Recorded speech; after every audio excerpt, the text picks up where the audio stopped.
तो हम लोग जो है पढ़ रहे थे आरआरबी टेक्नीशियन ग्रेड 1 सिग्नल की क्लास हम लोग कर रहे थे, जिसमें हम लोग बेसिक साइंस एंड इंजीनियरिंग कर रहे थे। और ये क्लास जो हमारा था थ्योरी के साथ साथ प्रीवियस ईयर क्वेश्चन भी हम लोग कर रहे थे।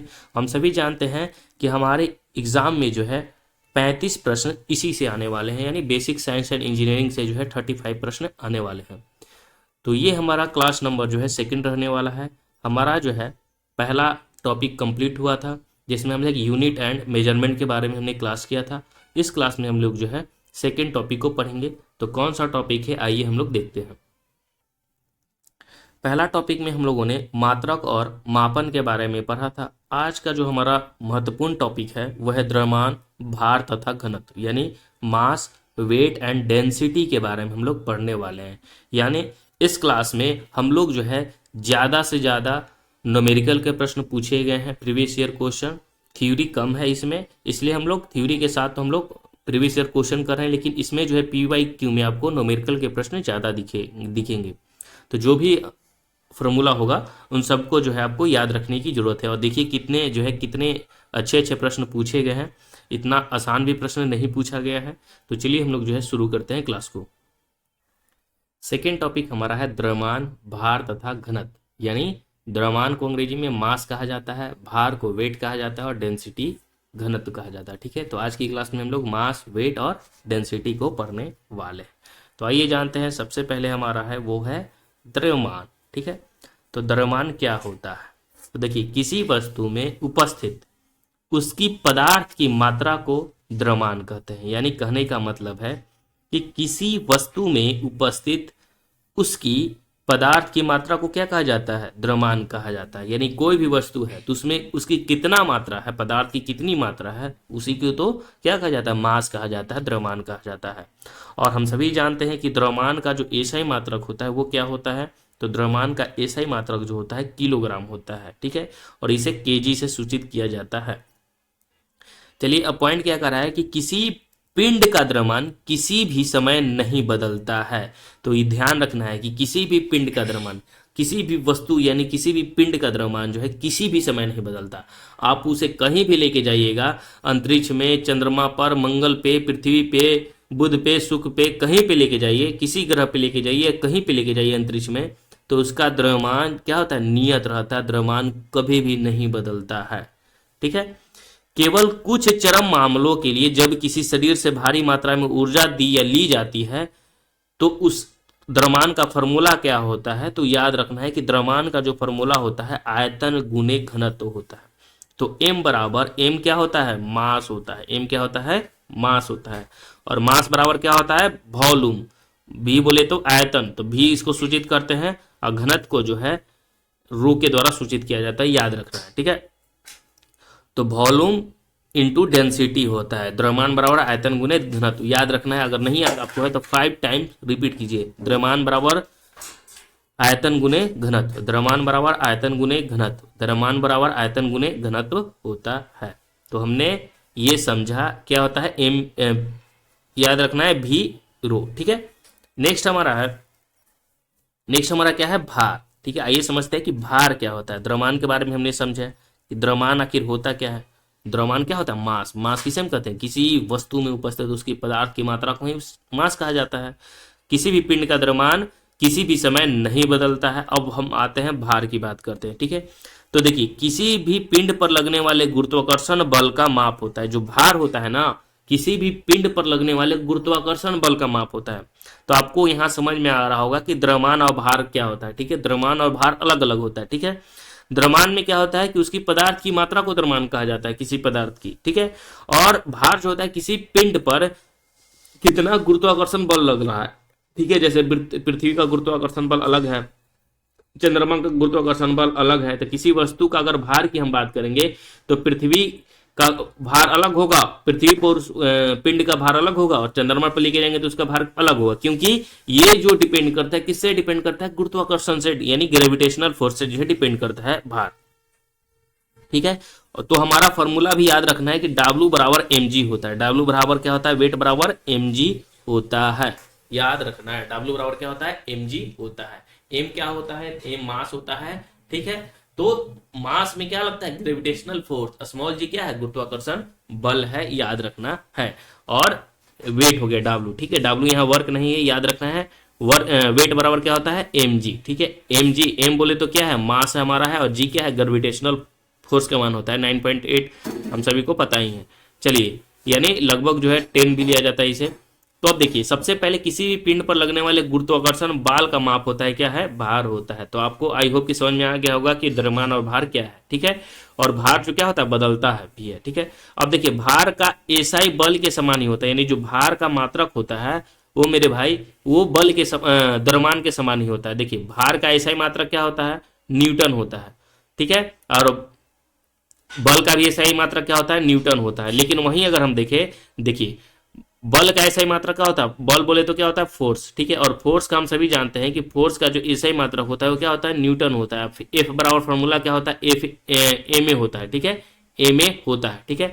और डब्ल्यू अगर हम बात करें, वेट बराबर भी क्या होता है, तो एम इंटू जी होता है। ए की जगह यहाँ पे क्या है, जी है, यहाँ ए त्वरण होता है, यहाँ जी क्या है, एक्सेलरेशन की जगह त्वरण ही तो है, त्वरण के रूप में ही तो कार्य करता है ग्रेविटेशनल फोर्स, ठीक है। तो ये भी ध्यान रखना है। तो दोनों का मात्रक क्या होता है, दोनों का जो मात्रक होता है वो न्यूटन ही होता है, यानी फोर्स और वेट, फोर्स और वेट दोनों का मात्रक क्या होता है, न्यूटन ही होता है, यानी दोनों क्या है, इक्वल है, याद रखना है मात्रक, ऐसा ही मात्रक याद रखना है।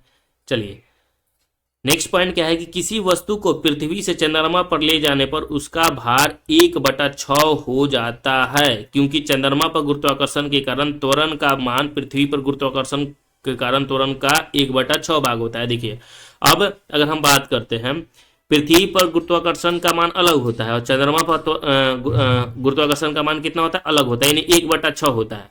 तो कहने का मतलब है कि भार जो होता है वो गुरुत्वाकर्षण पे ही डिपेंड करता है, ठीक है।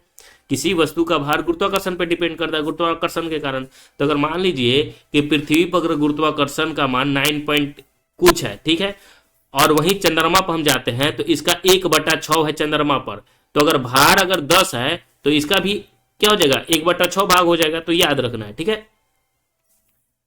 तो हमें प्रश्न क्या हम समझे कि अगर किसी भी वस्तु को पृथ्वी से चंद्रमा पर लेके जाएंगे, ठीक है, तो उसका भार क्या होगा, बदलेगा, लेकिन द्रव्यमान क्या होगा, नियत रहेगा। द्रव्यमान में कोई परिवर्तन नहीं होगा, लेकिन भार जो होता है बदलेगा। बदलने का कारण क्या है, क्योंकि पृथ्वी का गुरुत्वाकर्षण मान अलग होता है और चंद्रमा का गुरुत्वाकर्षण मान त्वरण अलग होता है। तो याद रखना है, ठीक है, इसलिए 1/6 होगा। और इस हम सभी जानते हैं कि इसका जो दिशा होती है वो कैसा होता है, सदैव जो होता है ऊर्ध्वाधर नीचे की ओर होता है। गुरुत्वाकर्षण हमेशा तो क्या होता है, नीचे की ओर खींचता ही है। तो ये भी याद रखना है। द्रव्यमान यो भार में अंतर क्या है, ठीक है, आइए अब आप समझते हैं कि द्रव्यमान और भार में अंतर क्या होता है, ठीक है। तो देखिए, द्रव्यमान जो है ना कभी शून्य नहीं हो सकता। जैसे हम दूरी की अगर बात करें, डिस्टेंस की, तो डिस्टेंस कभी शून्य हो सकता है, शून्य हो सकता है डिस्टेंस, डिस्टेंस कभी शून्य हो सकता है, निगेटिव कभी हो सकता है, नहीं होता है, ठीक है। डिस्टेंस क्या होता है, ऑलवेज पॉजिटिव होता है। अगर हम 2 किलोमीटर पूरब जाएं फिर वहां से वापस आ जाएंगे तो डिस्टेंस शून्य थोड़ी ना होगा, विस्थापन शून्य होता है, ठीक है, निगेटिव भी हो सकता है, लेकिन डिस्टेंस क्या होता है, ऑलवेज पॉजिटिव होता है। उसी तरह द्रव्यमान भी जो है, किसी भी वस्तु का द्रव्यमान चाहे 1 ग्राम हो, 0.01 ग्राम हो, कुछ तो वजन होगा, कुछ तो द्रव्यमान होगा, लेकिन हम वहां वजन करते हैं, ठीक है। तो द्रव्यमान कभी भी शून्य नहीं हो सकता है। किसी भी पिंड का द्रव्यमान क्या होता है, कभी भी शून्य नहीं होता, कुछ तो द्रव्यमान होगा ही, ठीक है। फिर नेक्स्ट हमारा क्या है, भार की अगर हम बात करें तो भार जो होता है ना शून्य हो सकता है। जैसे कि अंतरिक्ष में यदि किसी वस्तु पर कोई गुरुत्वाकर्षण कार्य ही नहीं करता तो उसका भार क्या हो जाता है, शून्य होता है। अगर अंतरिक्ष में आप जाइएगा तो किसी वस्तु का कोई भी कितनी भारी भी आप कितनी भी द्रव्यमान वाला वस्तु आप लेके जाइएगा अंतरिक्ष में, तो उस पर कोई गुरुत्वाकर्षण कार्य नहीं करता, ग्रेविटेशनल फोर्स कार्य नहीं करता। इसलिए तो क्या होता है, अंतरिक्ष में सभी तैरते रहते हैं, ठीक है। हमारा क्या है, पिंड, हमारा पृथ्वी भी क्या है, तैर रहा है, ठीक है, टहल रहा है, यानी बहुत सारे जो है पिंड क्या होते हैं। तो कहने का मतलब है, अंतरिक्ष यात्री को भी आपने देखा होगा फिल्मों में भी, ठीक है, तो वहाँ ग्रेविटेशनल फोर्स क्या होता है, 0 होता है। तो 0 होने के कारण क्या होता है, वहां भार क्या होता है, शून्य होता है, ठीक है।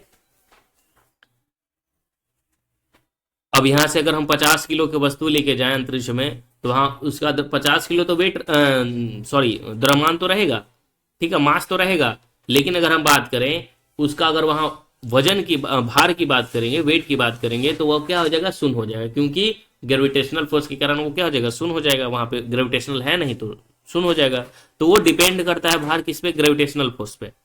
अब देखिए यहाँ पे क्या लिखा हुआ है कि द्रव्यमान जो है एक अदिश राशि, हम सभी जानते हैं कि द्रव्यमान जो क्या है, अदिश राशि है। ठीक है, अदिश राशि कहने का मतलब इसमें परिणाम होता है, परिमाण होता है। ठीक है, और इसमें जो है डायरेक्शन नहीं होता है, इसलिए ये कौन सा राशि है, अदिश राशि है। लेकिन अगर हम वही भार जो है ना, वो कौन सी राशि है, तो भार जो है सदिश राशि है। हम सभी जानते हैं कि भार का मात्रक क्या होता है, न्यूटन होता है, और बल का भी मात्रक क्या होता है, न्यूटन होता है, और बल क्या है, सदिश राशि है। तो उसी प्रकार भार भी क्या है, सदिश राशि है, क्योंकि इसका जो है दिशा होता है, हम सभी जानते हैं गुरुत्वाकर्षण का नीचे दिशा में खींचता है, नीचे की ओर। तो ये सभी को पता है कि भार क्या हो जाएगा, सदिश राशि होगा। इसमें मैग्नीट्यूड के साथ साथ दिशा भी होता है। नेक्स्ट हमारा है कि द्रव्यमान जो है किलोग्राम और ग्राम में मापा जाता है। हम सभी जानते हैं कि द्रव्यमान को हम किससे मापते हैं, 5 kg चावल दे दो, आलू दे दो। ठीक है, तो ये द्रव्यमान जो होता है वो किलोग्राम में या ग्राम में हम मापते हैं। ठीक है, और उसी प्रकार अगर हम बात करते हैं भार की, तो भार को हम किस में मापते हैं, तो भार को आमतौर पर जो है न्यूटन में मापा जाता है। किस में मापा जाता है, न्यूटन में मापा जाता है। ठीक है, उसी प्रकार हम देखते हैं द्रव्यमान जो है स्थान के अनुसार नहीं बदलता। द्रव्यमान कहीं आप लेके जाइएगा तो उसका जो है द्रव्यमान उतना ही रहेगा। ठीक है, लेकिन वहीं अगर हम भार की बात करें तो भार जो है स्थान के अनुसार क्या करता है, बदलता है। फिर यहाँ देखिए द्रव्यमान को एक साधारण तराजू का उपयोग करके मापा जा सकता है। हम सभी जानते हैं कि द्रव्यमान को जो है एक साधारण तराजू के उपयोग करके द्वारा भी हम क्या कर सकते हैं, माप सकते हैं द्रव्यमान को। ठीक है, लेकिन वहीं अगर हम भार की बात करें तो भार के जो है स्प्रिंग तराजू का उपयोग करके मापा जाता है। यानी जो भार अगर मापा जाता है ना, तो स्प्रिंग तराजू का उपयोग करके मापा जाता है। ठीक है, स्प्रिंग जो आपने तराजू देखा होगा लटका दिया जाता है, तो उससे क्या मापा जाता है, वेट मापा जाता है। अब यहाँ एक एक पॉइंट जो है आपको ध्यान देना है। ठीक है, इसी से प्रश्न बनेंगे। देखिए यहाँ पे क्या लिखा हुआ है, नेक्स्ट पॉइंट हमारा, कि किसी वस्तु का भार ध्रुवों पर सबसे अधिक होता है। ठीक है, और हम जानते हैं कि भार गुरुत्वीय त्वरण जी पर निर्भर करता है, और जी पृथ्वी की त्रिज्या के विक्रमानुपाती होता है। और ध्रुव पर अगर हम बात करें तो ध्रुव पर पृथ्वी की त्रिज्या न्यूनतम होती है। और अगर हम बात करते हैं तो ग्रेविटेशनल फोर्स जो होता है ना, जी का मान ध्रुव पर अधिकतम होता है। तो हमारा प्रश्न क्या बन रहा है, देखिए समझिएगा। सबसे पहले कि देखिए किसी भी वस्तु का अगर हम भार की बात करें, वेट की बात करें, तो वो सबसे अधिक सीधा प्रश्न पूछेगा कि किसी वस्तु का भार कहाँ होगा अधिक, तो पृथ्वी के ध्रुव पर सबसे अधिक होता है। ठीक है, और तो रीजन है, तो पूछेगा आपसे सीधे कि आखिर क्या रीजन है भाई कि पृथ्वी के ध्रुव पर सबसे अधिक होता है। तो रीजन यही है कि जी का जो मान होता है ध्रुव पर सबसे अधिक होता है, इसलिए भार भी ध्रुव पर अधिक होगा, क्योंकि भार डिपेंड करता है किसके, डिपेंड ऑन ग्रेविटेशनल फोर्स। ठीक है, तो अगर हम बात करते हैं ध्रुव पर सबसे अधिक होने का रीजन क्या है, क्योंकि जी का मान ध्रुव पर सबसे अधिक होगा इसलिए। और ध्रुव पर अधिक होने का रीजन क्या है कि ध्रुव पर जो होता है पृथ्वी की त्रिज्या क्या होगी, कम होगी। ध्रुव पर सबसे जहां जितना नजदीक जाएंगे तो वहां पृथ्वी की त्रिज्या क्या होगी, ध्रुव पर कम होगी। अगर गोल है और पृथ्वी की त्रिज्या, ठीक है, तो यहाँ पे अगर ध्रुव की बात करें तो पृथ्वी की त्रिज्या क्या होगी, कम होगी, और इधर क्या हो जाएगी, ज्यादा होगा। तो कम की ओर जाएंगे तो क्या होगा, वहां पे जी का जो है क्या होगा, मान बढ़ेगा। ठीक है, अब देखिए नेक्स्ट हमारा पॉइंट क्या कर रहा है कि किसी वस्तु को पृथ्वी के केंद्र पर रखा जाता है तो उसका भार क्या हो जाएगा, न्यूनतम हो जाएगा। अगर हम बात करते हैं किसी भी वस्तु को ले लें, ठीक है, और किसी भी वस्तु के केंद्र में आप रख देंगे तो उस पर उसका जो भार होगा वो क्या होगा, न्यूनतम होगा। ध्यान रखना है, यानी किसी भी वस्तु को अगर पृथ्वी के केंद्र पर रख देंगे तो उसका भार क्या हो जाएगा, न्यूनतम हो जाएगा। ये भी सीधा प्रश्न इसे पूछेगा रिलेटेड। ध्रुव पर अधिक होता है और केंद्र पर न्यूनतम होता है। अब आइए जानते हैं, हमने देख लिया किसके बारे में, हमने मास के बारे में समझा, वेट के बारे में समझा। अब हम लोग पढ़ेंगे डेंसिटी के बारे में, यानी घनत्व के बारे में। ठीक है, यहाँ पे घनत्व भी लिखा हुआ है, तो घनत्व के बारे में हम समझते हैं डेंसिटी होता क्या है। तो देखिए किसी पदार्थ के इकाई आयतन में निहित द्रव्यमान को उस पदार्थ का क्या कहते हैं, घनत्व कहते हैं, और अथवा किसी पदार्थ के द्रव्यमान व आयतन के अनुपात को उस पदार्थ का घनत्व कहते हैं। तो देखिए दो डिफिनेशन हमें मिला। सबसे डिफिनेशन क्या मिला कि किसी पदार्थ के इकाई आयतन में निहित द्रव्यमान को पदार्थ का घनत्व कहते हैं। ठीक है, और किसी पदार्थ के द्रव्यमान व आयतन के अनुपात को जो है घनत्व, पदार्थ का घनत्व कहते हैं।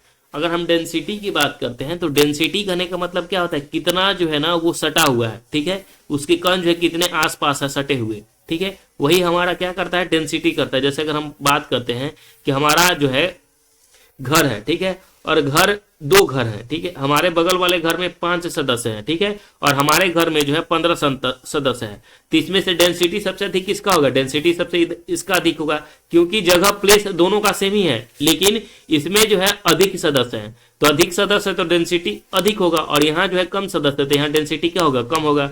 तो कहने का मतलब है जो डेंसिटी निर्भर करता है वो पदार्थ के द्रव्यमान पर भी निर्भर करता है। तो यहाँ हमारा अगर हम द्रव्यमान की बात करें मेरे भाई, तो 15 सदस्य है तो यहाँ द्रव्यमान क्या हो जाएगा, बढ़ जाएगा, यहाँ 5 सदस्य हैं तो यहाँ द्रव्यमान क्या है, कम है, ठीक है।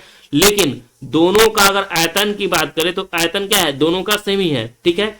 तो कहने का मतलब है कि द्रव्यमान बटा क्या होता है, आयतन होता है, ठीक है। तो द्रव्यमान बटा आयतन को जब हम डिवाइड करेंगे तो वही हमारा क्या निकलेगा, डेंसिटी निकलेगा, ठीक है।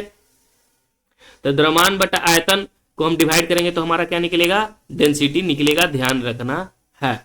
तो यहां अगर हम द्रव्यमान की बात करेंगे तो द्रव्यमान अगर अधिक है तो घनत्व भी क्या होगा, अधिक होगा, अगर द्रव्यमान अगर कम है तो घनत्व क्या होगा, कम होगा, ठीक है। तो ये निर्भर करता है, ठीक है। तो सीधे इससे प्रश्न आपसे पूछा जाएगा। आई होप कि आपको समझ में आया होगा। तो हमने क्या बताया कि जो घनत्व होता है वो द्रव्यमान और आयतन की क्या होता है, अनुपात में होता है, यानी घनत्व बराबर सीधा याद रखना है, ठीक है। द्रव का घनत्व बराबर क्या रखना है, पदार्थ का द्रव्यमान बटा पदार्थ का आयतन, यानी रो बराबर याद रखना है एम भी। एम क्या होता है, मास होता है, और भी होता है, ठीक है।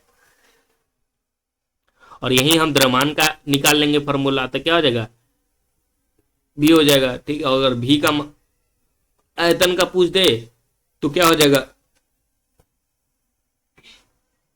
ये हो जाएगा। तो बस एक फॉर्मूला से तीनों हम निकाल लेंगे। तो आपको क्या रखना है, याद रखना है, ठीक है, आपको इसे जो है ध्यान रखना है, ठीक है। पावर एम बाई भी। चलिए अब हम अर्थार्थ समझते हैं। सबसे पहले अगर घनत्व की बात करें तो डेंसिटी जो होता है कौन सी राशि होता है, यह एक अदिश राशि है, ठीक है। अगर इसकी हम मात्रक हम निकालें तो मात्रक कितना होता है, देखिए अब द्रव्यमान का मात्रक क्या होता है, मास का द्रव्यमान का मात्रक क्या होता है, ऐसा मात्रक केजी होता है, ठीक है, बट्टा। अब देखिए वॉल्यूम का आयतन क्या होता है, तो वॉल्यूम का आयतन हम सभी जानते हैं कि मीटर क्यूब होता है। किसी भी हम वॉल्यूम निकालते हैं तो घनाभ का आयतन निकालेंगे तो क्या होता है, एल गुने बी गुने एच, ठीक है। तो सब में अगर मान लीजिए 2 मीटर है, 3 मीटर है, 4 मीटर है लंबाई चौड़ाई ऊंचाई, तो ये मीटर मीटर मीटर गुना होकर मीटर क्यूब ही तो हो रहा है। तो वही कहने का मतलब है कि यहाँ पे रो बराबर क्या हो जाएगा मेरे भाई, तो रो बराबर हो जाएगा, अगर ऐसा मात्रक हम डेंसिटी की बात करें तो केजी बाई मीटर क्यूब, यानी केजी पर मीटर क्यूब होता है, ये भी ध्यान रखना है। तो घनत्व का ऐसा मात्रक क्या होता है, केजी पर मीटर क्यूब होता है। नेक्स्ट पॉइंट क्या है हमारा, क्वेश्चन कह रहा है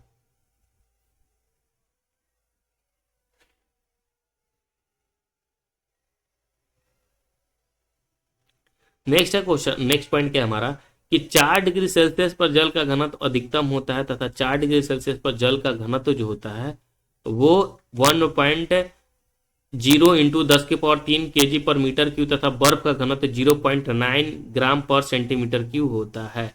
तो हमारा प्रश्न क्या बन रहा है, सबसे पहले आपसे सीधा प्रश्न पूछेगा कि कितने डिग्री सेल्सियस पर जल का घनत्व जो होता है अधिकतम होता है। तो जल का घनत्व जो होता है ना वो 4 डिग्री सेल्सियस पर जल का घनत्व अधिकतम होता है, ठीक है।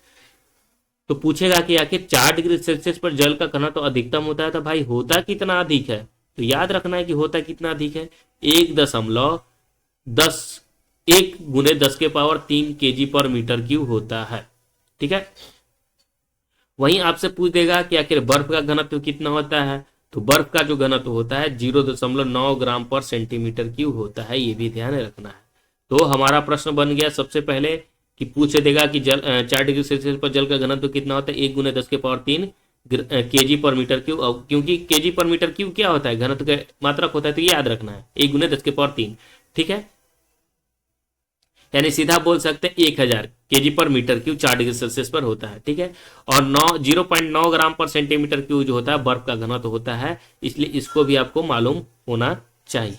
अब देखिए पदार्थ की घनत्व सभी स्थितियों में व्यापक रूप से हमेशा समान रहता है और विभिन्न पदार्थों का हल्कापन या भारीपन पदार्थों के घनत्व के कम या अधिक होने से होता है। यानी कोई पदार्थ हल्का है, ठीक है, कोई पदार्थ जो है भारी है, तो कहने का मतलब है कि अगर कोई पदार्थ हल्का है और भारी है तो डिपेंड करेगा कि उसका डेंसिटी क्या होगा, अधिक है तो वो भारी होगा। हम आपने अभी बताया कि एक घर में अगर 15 सदस्य हैं और एक घर में, ठीक है, 10 सदस्य हैं, ठीक है, तो कहने का मतलब घर का जो है आयतन दोनों समान है, यानी दोनों का जो एरिया समान है। तो इसमें 15 सदस्य है, इसमें 10 सदस्य, तो दोनों को अगर भार की बात करें तो 15 इसमें भार अधिक है, तो जिसमें भार अधिक है तो उसमें घनत्व भी अधिक होगा, अगर घनत्व अधिक है तो उसका भार भी अधिक होगा। तो इससे आपको समझ में आया होगा एग्जाम्पल से। अब देखिए नेक्स्ट पॉइंट हमारा क्या है कि यदि द्रव में स्थित किसी पिंड या द्रव का घनत्व एक समान हो तो वह पिंड उस द्रव में पूर्णतः डूबकर तैरता रहता है। यानी अब देखिए किसी द्रव में किसी भी पिंड एवं द्रव का घनत्व एक समान हो जाए, ठीक है, अगर आप मान लीजिए कि किसी भी द्रव, जैसे अगर हम पानी ले लें, जैसे मान लीजिए एग्जाम्पल में पानी के अलावा भी तो बहुत सारे द्रव है ना, तो मान लीजिए कि हम वाटर ले लेते हैं, ठीक है, क्या ले लेते हैं, वाटर ले लेते हैं, पानी। और वाटर की हम बात करें तो किसी द्रव में किसी पिंड एवं द्रव का घनत्व एक समान है, वाटर का घनत्व भी है उतना ही है, ठीक है, और द्रव का भी डेंसिटी कितना ही है, उतना ही है, सेम ही है, ठीक है। तो कहने का मतलब कि अगर दोनों सेम ही है तो वह पिंड उस द्रव में क्या होगा, पूर्णतः डूबकर तैरता रहेगा, ठीक है, उसमें क्या हो जाएगा कि पूर्णतः डूब भी जाएगा और तैरता रहेगा। अब नेक्स्ट है हमारा, यदि पिंड का घनत्व द्रव के घनत्व से कम हो तो पिंड उस द्रव में अंशतः डूब कर तैरता रहेगा। कहने का मतलब कि यदि किसी पिंड का घनत्व द्रव के घनत्व से कम है, ठीक है, तो पिंड उस द्रव में अंशतः डूबकर तैरता रहेगा। यानी कहने का मतलब है कि पानी का जो घनत्व है वो किसी भी पिंड के घनत्व से कम है। तो अगर कहने का मतलब है कि किसी पिंड का घनत्व द्रव के घनत्व से कम है, सॉरी, द्रव का घनत्व यहाँ क्या होगा, अधिक हो गया, ठीक है। अब द्रव का अधिक है और किसी भी पिंड, बाहरी पिंड है, उसका पिंड का जो है कम है, तो कहने का मतलब है आप मजबूत हैं और आपसे सामने वाला कमजोर है, तो आप उसको अंदर आने दीजिएगा, बिल्कुल नहीं आने दीजिएगा, आप उसको क्या करिएगा, बाहर रखे दीजिएगा, ठीक है। तो ऑब्वियसली क्या होगा, हल्का, अब दोनों तो सटे रहेगा, ठीक है, आपसे वो लड़ाई करेगा लेकिन आप तो अंदर आने नहीं दीजिएगा, उसको क्या कीजिएगा, दूर ठेलने की कोशिश कीजिएगा। तो वही यह क्वेश्चन कह रहा है, ठीक है। तो अगर पानी का या किसी भी द्रव का अगर घनत्व तो अधिक है किसी पिंड के से तो उसको तैरने देगा। अगर वहीं अगर किसी भी पिंड का डेंसिटी अधिक हो जाता है द्रव के डेंसिटी से तो वो क्या हो जाएगा, डूब जाएगा। तो ये कॉमन सेंस से हम समझ सकते हैं, यदि पिंड का घनत्व द्रव के घनत्व से अधिक हो जाए तो वह उसमें द्रव में क्या हो जाएगा, डूब जाएगा। बिल्कुल सही है।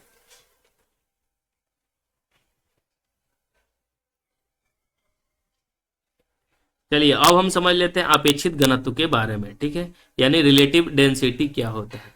तो देखिए रिलेटिव डेंसिटी की अगर हम बात करें तो किसी पदार्थ के घनत्व वो 4 डिग्री सेल्सियस के जल के घनत्व अनुपात में पदार्थ का अपेक्षित घनत्व कहते हैं। तो देखिए समझ लीजिए कि अपेक्षित घनत्व हम कहते हैं किसे है, तो देखिए किसी भी पदार्थ के डेंसिटी व 4 डिग्री सेल्सियस पर जल के घनत्व के अनुपात को पदार्थ को अपेक्षित घनत्व कहते हैं। अपेक्षित घनत्व किसी भी पदार्थ को निकालना है तो 4 डिग्री सेल्सियस जल के घनत्व से डिवाइड देने पर, भाग देने पर किसी भी पदार्थ के घनत्व को 4 डिग्री सेल्सियस जल के घनत्व के अगर हम डिवाइड करते हैं तो वो हमें क्या प्राप्त होता है, अपेक्षित घनत्व प्राप्त होता है।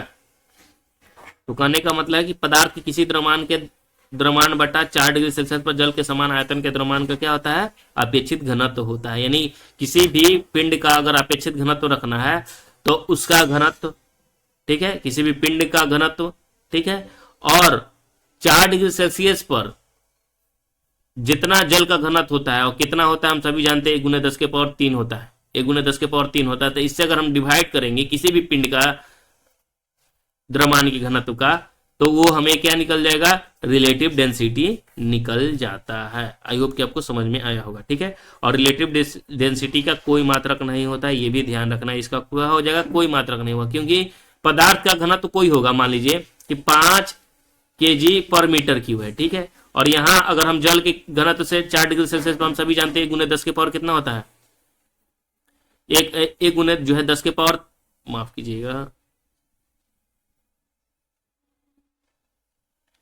1 गुने 10 के पावर 3 और 1.0 वही हो गया, 1.0 गुने 10 के पावर 3, ठीक है। तो यहाँ भी क्या लिखेंगे, kg पर मीटर क्यूब, ठीक है। तो यहाँ डिवाइड करने पर ही तो रिलेटिव डेंसिटी निकलता है। तो जब kg पर मीटर क्यूब को kg पर मीटर क्यूब से तो काट देंगे और बाकी हम इसको सॉल्व करेंगे तो निकलेगा डेंसिटी अपेक्षित रिलेटिव डेंसिटी। तो कहने का मतलब वही तो है कि इसका कोई मात्रक नहीं होता है, मात्रक ही तो कट जा रहा है, तो कोई यूनिट ही नहीं बच रहा है, तो इसका कोई मात्रक नहीं होता है। ठीक है, तो फॉर्मूला भी याद रखना है कि रिलेटिव डेंसिटी बराबर क्या होता है। तो आइए हम सबसे पहले आपको रिकॉल करवाते हैं फॉर्मूले के बारे में। ठीक है, फिर उसके बाद तो हम लोग न्यूमेरिकल को देखना ही है। देखिए, सबसे पहले हमने 3 फॉर्मूले होंगे, ज्यादा नहीं है। सबसे पहले द्रव्यमान के फॉर्मूला क्या हो गया, तो द्रव्यमान बराबर आयतन गुने घनत्व होता है। द्रव्यमान बराबर क्या होता है, आयतन गुने घनत्व होता है। ठीक है, फिर उसके बाद भार बराबर क्या होता है, भार बराबर जो होता है मास गुने ग्रेविटेशनल फोर्स होता है। ठीक है, वेट बराबर mg होता है, W बराबर mg। ठीक है, और वहीं अगर हम बात करते हैं घनत्व बराबर तो क्या होता है, मास बटा वॉल्यूम।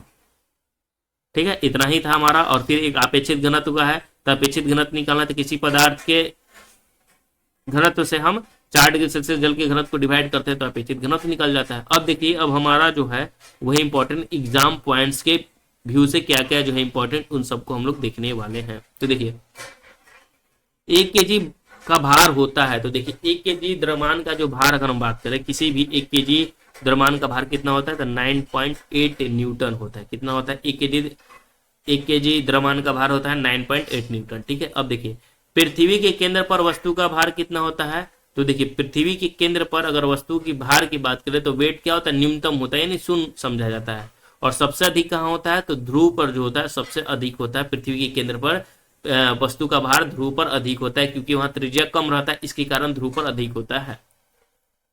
नेक्स्ट हमारा है कि एक वस्तु का द्रव्यमान होता है, तो देखिए हम सभी जानते हैं कि एक वस्तु का जो द्रव्यमान होता है, एक वस्तु का जो वेट होता है वो नियत होता है। क्या होता है, नियत होता है। ठीक है, ये भी याद रखना है, कहीं भी उसका मान नहीं बदलता।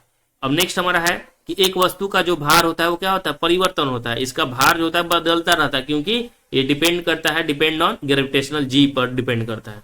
नेक्स्ट हमारा है क्वेश्चन कि द्रव्यमान का मात्रा क्या होता है, तो हम सभी जानते हैं कि किलोग्राम होता है। नेक्स्ट है कि भार का मात्रा क्या होता है, तो भार का बल का दोनों का क्या होता है, न्यूटन होता है। द्रव्यमान होता है, तो द्रव्यमान हम सभी जानते हैं कि द्रव्यमान अदिश राशि होता है और भार क्या होता है, सदिश राशि होता है। अगला प्रश्न हमारा है कि अधिक द्रव्यमान वाली वस्तु का जड़त्व कितना होता है, तो देखिए अगर वजन किसी भी वस्तु का अगर अधिक है तो उसका जड़त्व भी क्या होगा, अधिक होगा। ठीक है, अगर मान लीजिए कि 200 किलो का व्यक्ति है और एक जो है 20 किलो का व्यक्ति है, तो दोनों में से अधिक किसका जड़त्व होगा। अब मान लीजिए कि आपको उठाकर दोनों को साइड करना है, ठीक है, वो हटना नहीं चाह रहा है, तो 20 किलो वाले व्यक्ति को झट से हटा दीजिएगा, लेकिन 200 किलो वाला हटेगा नहीं, क्योंकि वो जड़त्व उसका अधिक है। ठीक है, वो कहेगा हम यहीं बैठेंगे। ठीक है, तो वही हो गया। तो अधिक द्रव्यमान वाली वस्तु का जड़त्व भी क्या होता है, अधिक होता है। नेक्स्ट हमारा है कि किसी वस्तु के चंद्रमा पर भार, किसी वस्तु का चंद्रमा पर भार पृथ्वी के भार की तुलना में कितना होता है, तो याद रखना है कि 1/6 होता है। इसके बारे में हमने भी बताया है। अब देख लीजिए नेक्स्ट हमारा क्या है कि सूर्य पर किसी वस्तु का भार पृथ्वी के भार की तुलना में कितना होता है। देखिए सूर्य पर जो होता है भार पृथ्वी की तुलना में 27 गुना होता है, क्योंकि वहां ग्रेविटेशनल फोर्स अधिक लगता है पृथ्वी से ज्यादा। ठीक है, 27 गुना अधिक लगता है, इसलिए जो किसी भी वस्तु का भार भी क्या हो जाएगा, वहां 27 गुना अधिक हो जाएगा। तो ये जो है आपको समझना है। ठीक है, नेक्स्ट है क्वेश्चन हमारा कि पिंड का वह भार जो पृथ्वी की सतह पर महसूस किया जाता है उसी को क्या कहा जाता है, तो वास्तविक भार कहा जाता है। नेक्स्ट हमारा है भारहीनता की स्थिति में वस्तु का प्रभावी होता है। तो देखिए भारहीनता अगर हो जाए तो क्या हो जाएगा, शून्य हो जाएगा, तो भारहीनता महसूस हो जाएगा, भार है ही नहीं, जैसे अंतरिक्ष यात्री को पता चलता है। नेक्स्ट हमारा है कि लिफ्ट के ऊपर चढ़ते वक्त व्यक्ति को अपना भार महसूस होता है। तो देखिए अगर लिफ्ट ऊपर जा रहा है, लिफ्ट है, ठीक है, और ये लिफ्ट जो है ऊपर की ओर जा रहा है और इसमें जो है व्यक्ति बैठा हुआ है, तो वो उसका जो भार क्या होगा, नीचे की ओर लगेगा। ठीक है, तो व्यक्ति का भार क्या होगा, अधिक महसूस होगा। ऊपर की ओर जा रहा है तो अधिक महसूस होगा। तो याद रखना है कि लिफ्ट के ऊपर की ओर चढ़ते हुए अधिक महसूस होगा और नीचे की ओर उतरते वक्त व्यक्ति का भार क्या हो जाएगा, महसूस कम होगा। नेक्स्ट हमारा है क्वेश्चन कि पृथ्वी के ध्रुव पर वस्तु का भार होता है कितना। तो हमने भी बताया कि ध्रुव पर अधिक होता है लेकिन केंद्र पर कितना होता है, शून्य होता है, याद रखना है। ठीक है, उसी प्रकार पूछेगा कि विषुवत रेखा पर वस्तु का भार, तो विषुवत रेखा पर जो वस्तु का भार होता है वो कितना होता है, तो न्यूनतम होता है। ध्रुव पर अधिक और विषुवत रेखा पर न्यूनतम और केंद्र पर 0। भार की दिशा होती है तो हमेशा नीचे की ओर, ऊर्ध्वाधर नीचे की ओर होता है। नेक्स्ट हमारा है कि किसी पदार्थ के द्रव्यमान तथा आयतन के अनुपात को क्या कहते हैं, तो द्रव्यमान बटा आयतन बराबर क्या होता है, तो घनत्व होता है, हम सभी जानते ही हैं। ठीक है, नेक्स्ट है क्वेश्चन हमारा कि घनत्व का मात्रा क्या होता है, तो केजी पर मीटर क्यूब होता है। घनत्व होता है तो घनत्व हम सभी जानते हैं कि अदिश राशि होता है। नेक्स्ट हमारा है कि द्रव का घनत्व अधिकतम जो होता है 4 डिग्री सेल्सियस पर होता है। 4 डिग्री सेल्सियस जल का घनत्व अगर पूछे तो 1000 केजी पर मीटर क्यूब होता है, ठीक है। और यहाँ 1000 ना लिखकर लिखेगा 1 गुने 10 के पावर 3, ठीक है, केजी पर मीटर क्यूब। तो ये इसको भी याद रखना है। चलिए नेक्स्ट है प्रश्न हमारा कि 4 डिग्री सेल्सियस पर बर्फ का घनत्व कितना होता है, तो 4 डिग्री सेल्सियस पर बर्फ का घनत्व 0.9 ग्राम पर सेंटीमीटर क्यूब होता है, ठीक है। और जल का घनत्व 1000 केजी पर मीटर क्यूब होता है। दोनों याद रखना है, 0.9 ग्राम पर सेंटीमीटर क्यूब भी याद रखना है, बहुत इंपॉर्टेंट है। लिखे अगला प्रश्न हमारा है कि पदार्थ की घनत्व सभी स्थितियों में व्यापक रूप से क्या होता है, तो देखिए किसी भी पदार्थ का घनत्व सभी स्थिति में व्यापक रूप से समान होता है। अगला प्रश्न हमारा है कि अपेक्षित घनत्व का मात्रक क्या होता है, तो इसका मात्रक हमने बताया, मात्रक ही नहीं होता क्योंकि मात्रक तो कट जाता है। और अपेक्षित घनत्व का फॉर्मूला भी याद रखना है कि पदार्थ का घनत्व बता जल का 4 डिग्री सेल्सियस पर घनत्व होता है, ठीक है। नेक्स्ट पॉइंट कि 4 डिग्री सेल्सियस से ऊपर या नीचे तापमान पर जल का घनत्व होता है, तो देखिए 4 डिग्री सेल्सियस से अगर ऊपर या नीचे पर जल का जो घनत्व होगा ना वो क्या होगा, कम होगा, ठीक है। क्योंकि 4 डिग्री सेल्सियस पर ही उच्च होता है 1000 केजी पर मीटर क्यूब। अगर मान लीजिए कि 4 डिग्री सेल्सियस से कम हो जाए तापमान तो उसका डेंसिटी जो होगा जल का घनत्व भी कम होगा, चाहे ऊपर भी हो जाएगा तो कम हो जाएगा, नीचे भी हो जाएगा तो कम हो जाएगा। चलिए अब जो है हम लोग देखने वाले हैं जो बहुत ही महत्वपूर्ण है, ठीक है, विभिन्न परीक्षाओं में पूछे गए महत्वपूर्ण प्रश्नों का संग्रह, ठीक है। और बहुत सारे प्रश्न पूछे गए, ठीक है, बहुत सारे प्रश्न हैं। इन सभी प्रश्नों को हम देखेंगे कि कैसे कैसे जो है प्रश्न पूछे गए हैं। देखिए ये हमारा प्रश्न जो है एएलपी टेक्नीशियन से प्रश्न पूछा गया है, ठीक है। ये सभी जो है इंपॉर्टेंट है, उसको समझना है, बस आपको फॉर्मूला आना चाहिए, अब बाकी आप समझ जाएंगे। अब देख लो यार, पहला न्यूमेरिकल हमारा है, पहला न्यूमेरिकल से ही प्रश्न है कि 50 ग्राम द्रव्यमान वाले एक ठोस का अपेक्षित घनत्व ज्ञात करना है। क्या निकालना है हमें, अपेक्षित घनत्व निकालना है। तो देखिए सबसे पहले हमें क्या निकालना है, ये तो जानकारी हमें चाहिए ही कि आखिर हमें निकालना क्या है, ठीक है। और हमें पता चल गया कि अपेक्षित जो है घनत्व निकालना है, ठीक है। तेरी कलर चेंज करते हैं इसे, ठीक है, डिजिटल बोर्ड तो है नहीं तो थोड़ा सा लिख नहीं पाते इस पे अच्छी तरह से।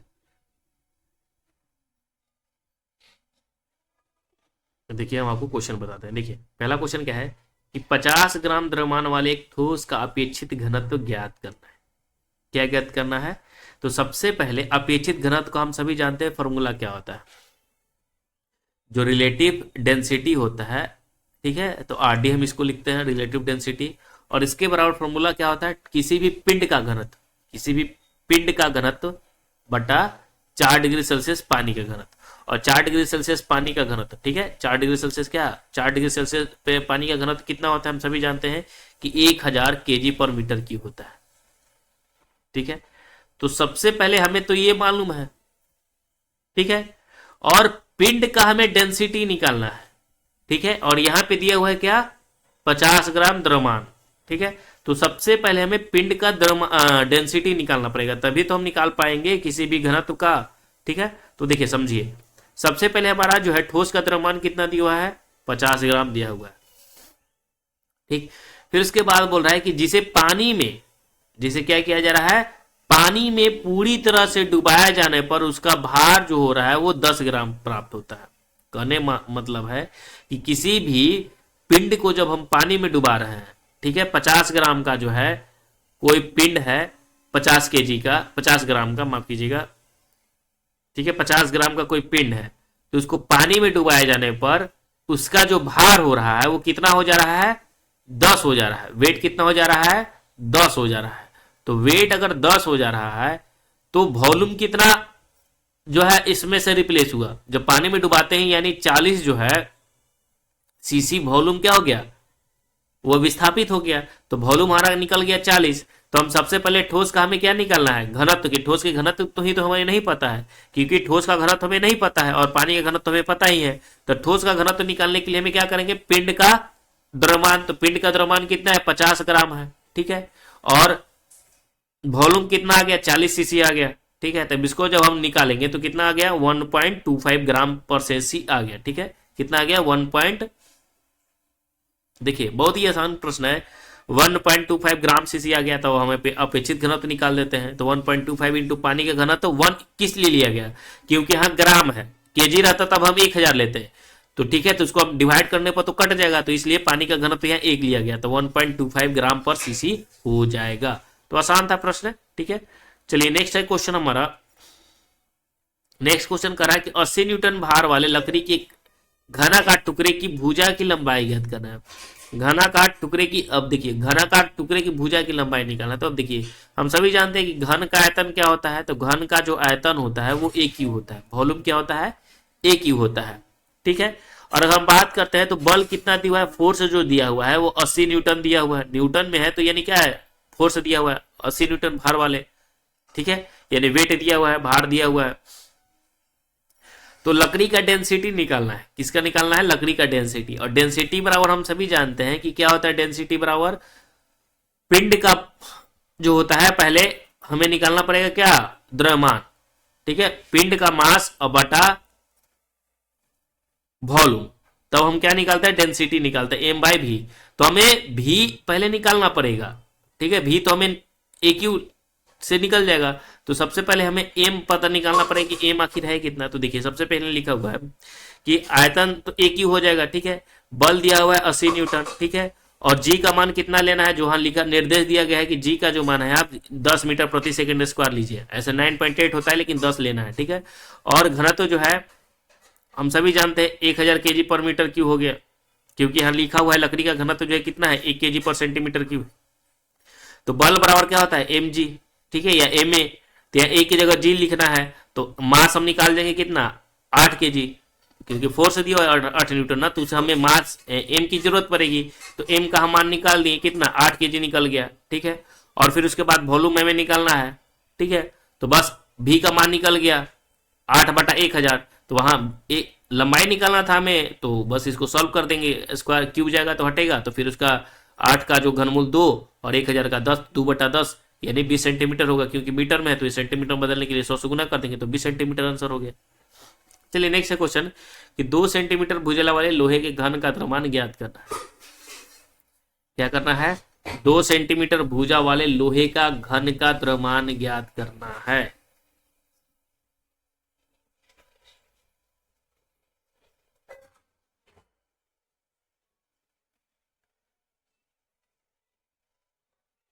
दो सेंटीमीटर, तब देखिए लोहे का घन का आयतन सबसे पहले निकालेंगे, क्योंकि भुजा दिया हुआ है, तो भुजा से हम क्या निकालेंगे, आयतन। क्योंकि अगर हम किसी भी चीज का घनत्व निकालते तो डेंसिटी बराबर, मेरे भाई याद रखना है, क्या होता है, द्रव्यमान बटा मास बटा वॉल्यूम होता है। तो सबसे पहले हम वॉल्यूम निकाल लेते हैं किससे, 2 सेंटीमीटर भुजा से, तो हमारा वॉल्यूम निकल गया 8 सेंटीमीटर क्यूब, ठीक है। और हमें निकालना है क्या, घन का द्रव्यमान, तो द्रव्यमान निकालना है, ठीक है, यानी मास हमें निकालना है। और ठीक है, और लोहे का डेंसिटी यहाँ क्वेश्चन में दिया हुआ है, तो 7.8 लिख देंगे, ठीक है। और बाई एम और बाई भी का मान कितना दिया हुआ है, 2 दिया गया है, 2 दूनी 4 दूनी 8, कितना हो गया, 8 हो गया। तब 8 में हम इससे गुना कर देंगे तो 62.4 आ जाएगा। तो आसान प्रश्न है, ठीक है, इसमें कोई ज्यादा दिमाग नहीं लगाना है, ठीक है। तो फॉर्मूला आपको याद रहेगा। तो चलिए नेक्स्ट हमारा है क्वेश्चन कि अधिक जो है वाली वस्तु का जरूरत अधिक होता है, यानी अधिक, अगर जरूरत किसका अधिक होगा, अगर द्रव्यमान अधिक होगा तो जरूरत भी अधिक होगा। इसके बारे में हमने बताया आपको कि अगर द्रव्यमान अधिक होने पर जरूरत भी क्या होता है, अधिक होता है। नेक्स्ट है क्वेश्चन हमारा 5 नंबर क्वेश्चन कि चंद्रमा पर गुरुत्वीय जनित त्वरण पृथ्वी का 1/6 होता है, ये हम सभी जानते हैं। यदि पृथ्वी पर किसी अंतरिक्ष यात्री का द्रव्यमान जो है कितना है, 90 केजी का वजन है, कितना है, अंतरिक्ष यात्री का वजन 90 केजी का है, तो चंद्रमा पर उसका भार निकालना है कि चंद्रमा पर बता दो यार उसका भार कितना होगा, ठीक है। और गुरुत्वीय त्वरण का मान कितना लेना है, 10 मीटर प्रति सेकंड स्क्वायर लेना है। तो सबसे पहले देखिए द्रव्यमान कितना है, तो व्यक्ति का द्रव्यमान जो है 90 केजी का है, ठीक है, और गुरुत्वीय त्वरण कितना है, जी है। तो पहले पृथ्वी पर हम निकाल लेते हैं, तो पृथ्वी पर अगर हम भार निकालते हैं, वेट निकालते हैं, तो कितना होगा, 900 न्यूटन का होगा, क्योंकि W बराबर क्या होता है, एम जी होता है, एम मास है 90 और जी का मान 10 लेना है, तो 900 न्यूटन हो गया। तो 900 न्यूटन जो हो गया किस पे हो गया, पृथ्वी पर यानी अर्थ पर हो गया, ठीक है। तो यहाँ चंद्रमा पर जैसे ही जाएगा तो इसका क्या हो जाएगा, 1/6, तो 900 का 1/6 हो जाएगा, तो 6 से हम डिवाइड कर देंगे तो 150 आ जाएगा। तो आसान प्रश्न था, याद रखना, मतलब समझ लेना है। ठीक है, नेक्स्ट है क्वेश्चन हमारा कि अगर हम बात करें बृहस्पति ग्रह पर गुरुत्वीय त्वरण पृथ्वी की 2.5 गुना है, यानी पृथ्वी बृहस्पति पर अगर हम बात करें तो बृहस्पति ग्रह पर गुरुत्वीय त्वरण पृथ्वी का कितना है, 2.5 गुना है। तो पृथ्वी पर अगर जो है 250 ग्राम द्रव्यमान वाले एक उपग्रह का बृहस्पति ग्रह पर कितना होगा, तो 250 का 2.5 गुना कर देंगे, 250 का हम क्या कर देंगे, 2.5 गुना कर देंगे। तो 2.5 गुना यानी 2.5 गुना करना है तो 2.5 को हम 5/2 लिख सकते हैं ना, क्योंकि 5/2 करेंगे तो इसको सॉल्व करने पर कितना आएगा, 2.5 ही तो आएगा। तो 250 गुने 2.5 कर देंगे। ठीक है,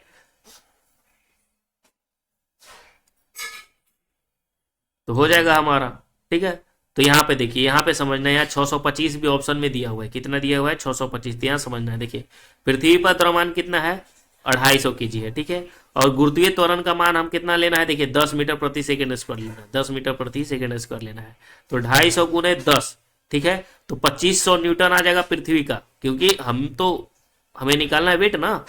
ठीक है, तो पृथ्वी पर भार कितना है, 2500 न्यूटन। तो अब इसका हम कितना करेंगे, 2.5 गुना करेंगे, तो 5/2 से हम गुना कर देंगे, तो हमारा आज आंसर आ जाएगा 6250 न्यूटन। तो हड़बड़ा कर सॉल्व नहीं करना है। नेक्स्ट है क्वेश्चन कि 500 ग्राम द्रव्यमान वाले धातु के एक ब्लॉक का अपेक्षित घनत्व जो है 2.5, और हम सभी जानते हैं कि अपेक्षित घनत्व बराबर फॉर्मूला क्या होता है मेरे भाई, तो द्रव्यमान, वस्तु का द्रव्यमान और वास्तविक द्रव्यमान माइनस आभासी द्रव्यमान। कहने का मतलब है कि 4 डिग्री सेल्सियस पर पानी का द्रव्यमान। ठीक है, तो देखिए 500 ग्राम द्रव्यमान वाले धातु के एक ब्लॉक का अपेक्षित घनत्व 2.5 है।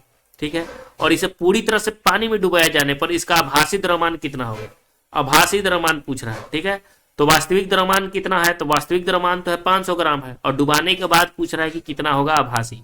तो देखिए अपेक्षित घनत्व 2.5 दिया हुआ है, वास्तविक द्रव्यमान 500 माइनस x। ठीक है, तो यहाँ x का मान कितना आ जाएगा, 300 ग्राम आ जाएगा।